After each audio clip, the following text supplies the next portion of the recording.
Let me guess. You start every Monday with the best of intentions. Does that sound familiar? You've got the vision, you have the goals, you have all the sticky notes everywhere, but by Wednesday, you're running, by Friday, you're exhausted, and by Sunday, you're dreading Monday all over again. Here's what I know through experience. The problem is not your faith, it's not your work ethic, it's not your schedule. It's the fact that nobody ever taught you how to schedule your week with intention. Especially as a kingdom entrepreneur, all we're trying to do out here is create something that lasts. So that's exactly what we're doing today. We're going to walk step by step through how I schedule my week, faith first, strategy second, so that you can stop surviving your calendar, running from your calendar, and start leading with it. So let's go.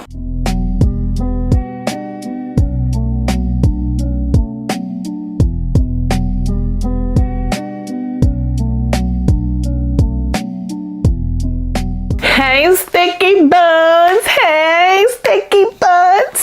Hey, Sticky Buns, and welcome back. How's your mother? And if you're new here, hey, I'm Bree.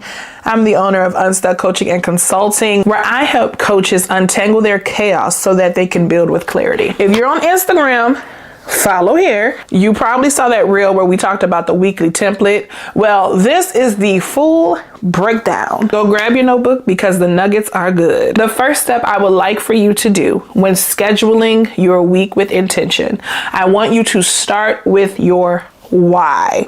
I know that may sound a little cliche, but I want you to start with your why. Before you open up your Google Calendar or pull out your Notion or your Trello, before you write a single task down, I want for you to start with this. What is God asking for me to steward this week? Not this year, not this quarter, not this month, but this week. You know I had to pull out a scripture. So Proverbs 16:9 says, in their hearts, humans plan their course, but the Lord establishes, someone say establishes, their steps. Most weekly planning fails because we're starting with the task and not beginning with the alignment in the assignment. When you know your assignment for the week, your priorities almost write themselves. Before planning your week, I want you to spend 10 to 15 minutes in prayer or quiet meditation, and then ask, what needs my full attention this week and what can wait? And then after that, I want you to write down one word or one phrase that can kind of anchor your week. It could be a theme, a focus, a scripture, anything. This step right here is the key to your strategy. Everything should flow from your why and not your inbox. Okay, so now we're moving. Once you've got your why and your focus set for the week, now you can go ahead and brain dump. This is the in fact, all of this is. I was about to say this is the non-negotiable, but in reality, all of these steps we're about to go through are non-negotiables. I'm sorry, but it's time to brain dump. Before you schedule anything, you have to get everything out of your head first and onto paper. Every task, every client, every idea, personal task, business task, content, all of it. We talked about this in the last video, but decision fatigue is a real thing. And when you keep everything stuck in your head, decision fatigue starts before the week even begins. A brain dump will give you a true picture of what's actually on your plate. Okay, so I want you to grab your notebook, open up a document on your computer, notes on your phone, whatever works for you. And you're gonna set your timer for 5 minutes.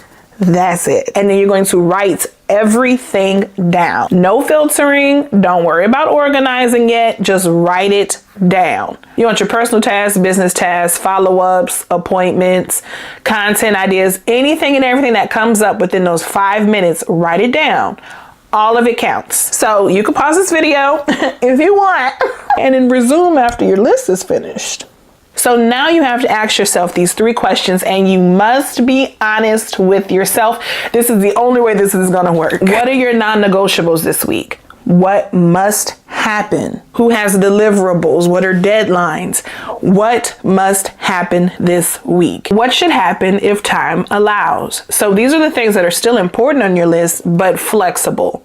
What can I delete defer, and delegate. If it falls into any of these spaces, chances are it's taking up space for this week. Doing this step alone will save you hours of decision making throughout the week. From here, you get to build your weekly template, which is what we talked about on the Instagram reel, so go follow. The weekly template was the game changer for me. So your weekly template is not a rigid schedule where you have to block out every hour, every minute, but it's more like a repeatable rhythm. So you're not rebuilding your week from scratch every Monday. So there is a little difference between a schedule and a template. The schedule tells you exactly what to do and exactly what time. Your weekly template will give you a daily theme or a daily focus. The details change, but the structure stays the same. Your weekly template creates consistency instead of a cage. So let's go into what mine looks like for an example. So Monday is my CEO day. This is my planning day. This is where I check the week ahead.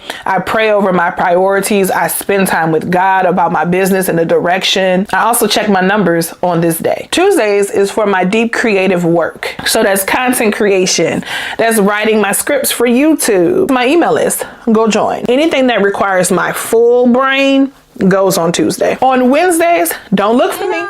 I'm off. You will not find me. I don't do work. I don't do emails. I don't do content unless, of course, priorities shift.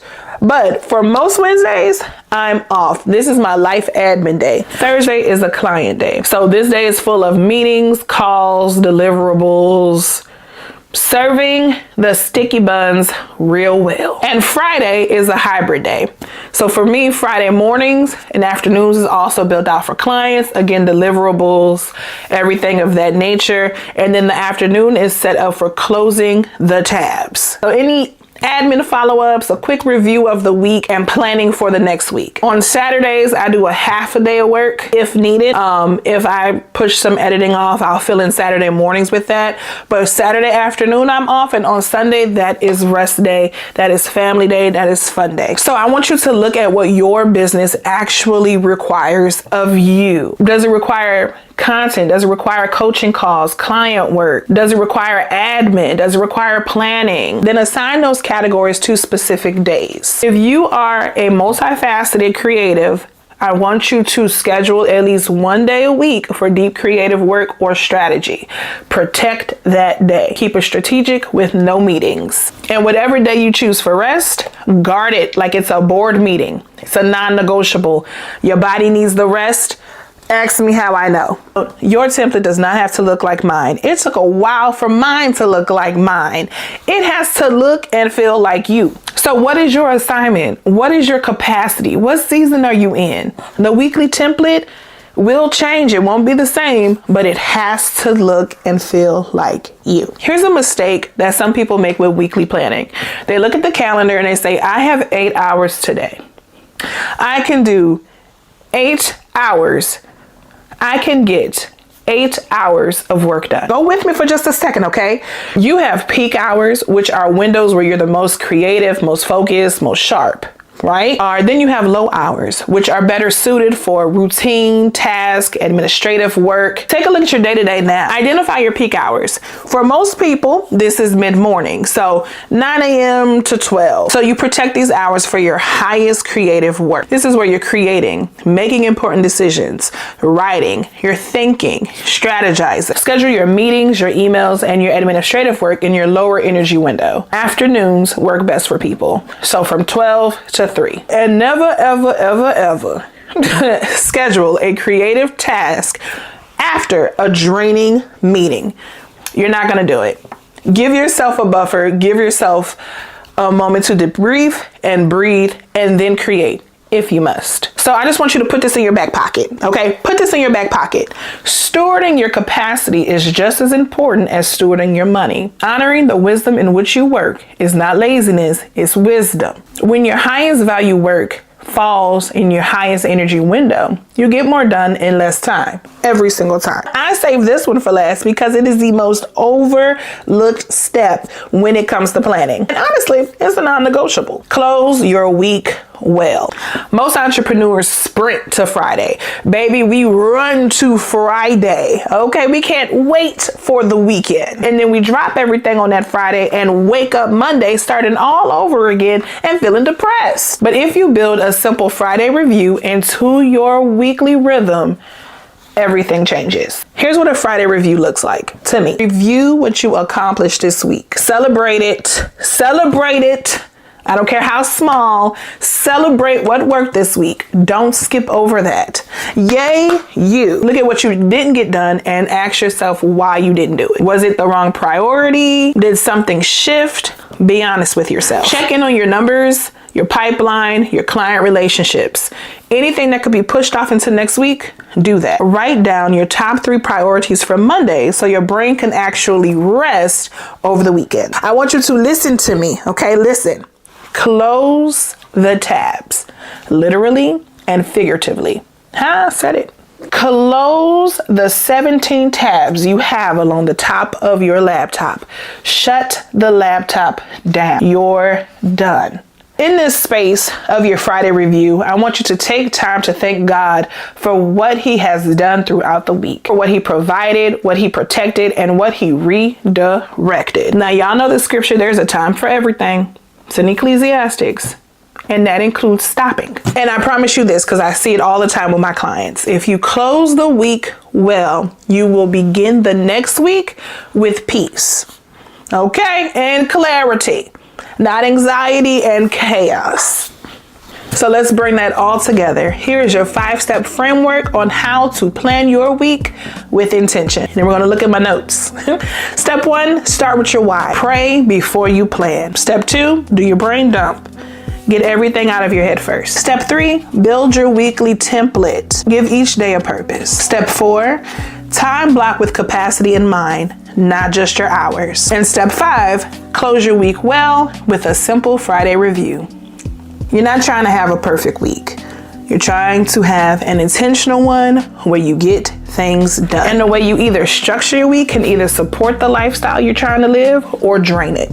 Choose intention every single week. If you're ready to build your business with more clarity and less chaos, head on over to www.unstuckacademy.co and come say hello. That's where we do the real work together. So the link is in the description. Go check that out. I pray that this video helped you. And if it did, go ahead and share this video out to your other kingdom entrepreneur friends who you know might need this. So I'll see you in the next one. Keep building.